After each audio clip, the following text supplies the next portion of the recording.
Donc, au fur et à mesure, dans le temps, les différents rapporteurs spéciaux ont eu manière de faire connaître à la communauté internationale ce que sont les violations qui sont en cours des droits et des libertés fondamentales commises par le pouvoir théocratique en Iran.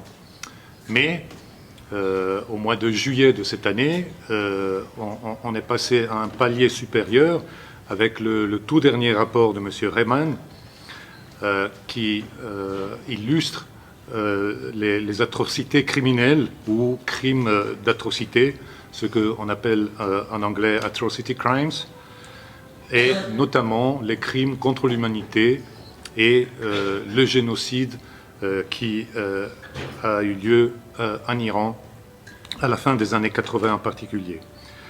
Ce qui ressort de ce dernier rapport de M. Rehman, c'est une politique planifiée d'élimination de toute forme d'opposition organisée, une politique qui n'hésite pas à employer des méthodes criminelles qui jouissent à ce jour d'une totale impunité. Professor Jawed Rahman produced a very interesting report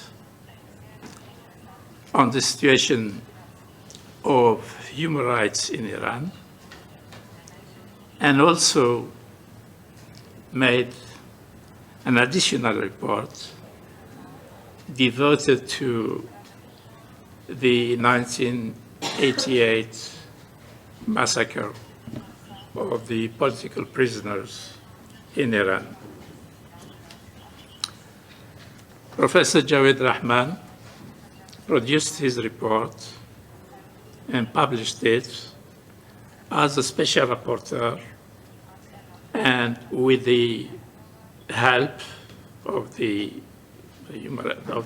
Secretariat of the United Nations and with their authorization. Professor Jawed Rahman did not produce a secret report. It was published as a document of the Human Rights Council.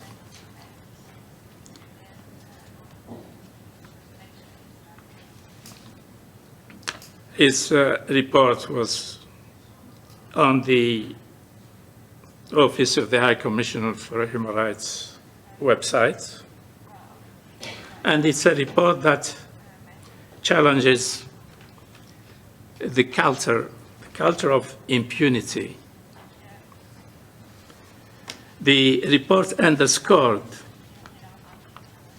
and I quote Jawed Rahman, saying, "There is considerable evidence that mass killings, torture, and other inhumane acts against members of the PMI were conducted with genocidal intent."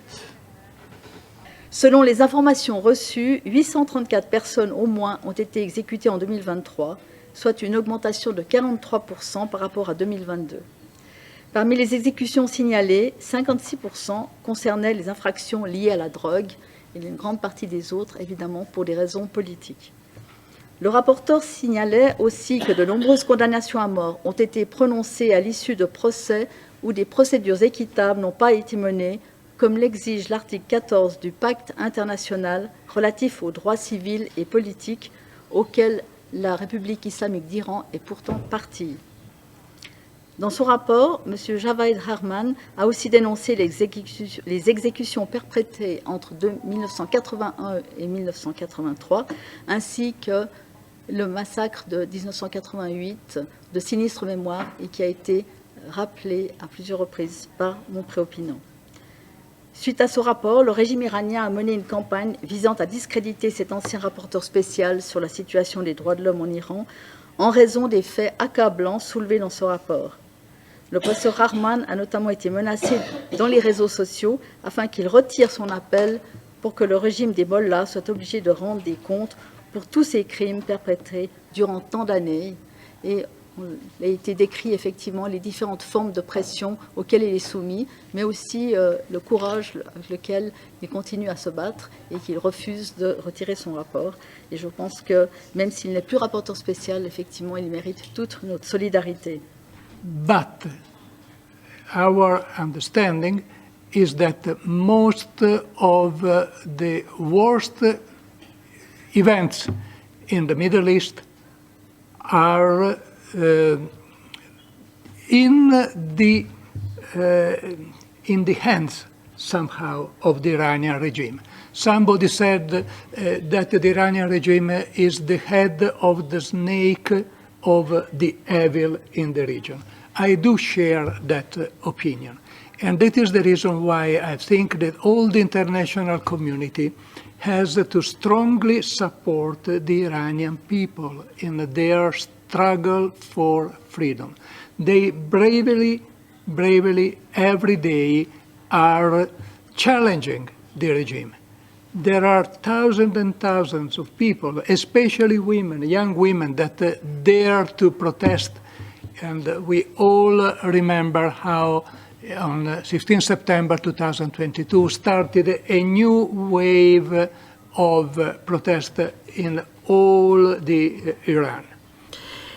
Et si M. Javed Rahman n'a pas pu se rendre en Iran, comme il l'explique, une interaction avec l'État iranien a eu lieu à l'occasion de ce rapport, lequel a répondu par écrit, notamment sur certaines demandes de clarification sur les interprétations que font les dirigeants iraniens sur leur législation nationale, qui, bien entendu, ne respecte en rien les droits de l'homme, les droits humains fondamentaux.